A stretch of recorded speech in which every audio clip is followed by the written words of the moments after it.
Le linee ferroviarie sono interrotte lungo la tratta fra Brescia e Padova. È solo una delle conseguenze della nuova ondata di maltempo che ha investito la nostra regione. Paralizzata la tratta ferroviaria, grandine e forti piogge si sono abbattute anche nel Padovano. Questa volta ad essere colpita è stata la città e soprattutto la zona di Selvazzano e Tencarola dei Colli a tre ponti di Teolo e Rovolon, dove palline di ghiaccio sono cadute copiose.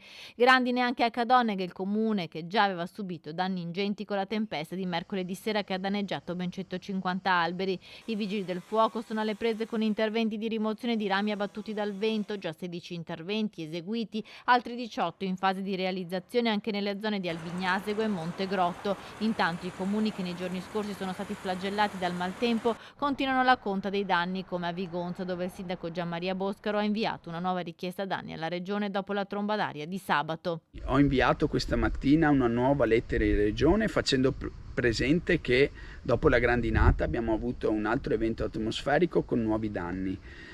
Al momento rispondo alle richieste di tanti cittadini che mi chiedono di avere risarcimenti, dicendovi che al momento non abbiamo risposte né dalla regione né dal ministero, che stanno facendo tutte le procedure previste per la dichiarazione dello stato d'emergenza e dello stato di calamità naturale. Il sindaco ha effettuato nuovi sopralluoghi con gli agronomi nei parchi che restano chiusi. Il comune qualche tempo fa aveva stanziato 100.000 euro per le potature straordinarie, ma è come ora questi interventi saranno necessari.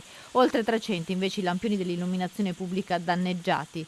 Adesso stiamo continuando con le varie squadre nella pulizia delle strade e con la sistemazione degli edifici pubblici. Alcuni hanno avuto un grosso colpo per la doppia combinazione di grandinata e tromba d'aria, ma stiamo riuscendo a garantire tutti i servizi pubblici. Il governatore del Veneto ha fatto sapere che lo stato di emergenza regionale sarà aggiornato nelle prossime ore alla luce delle nuove perturbazioni.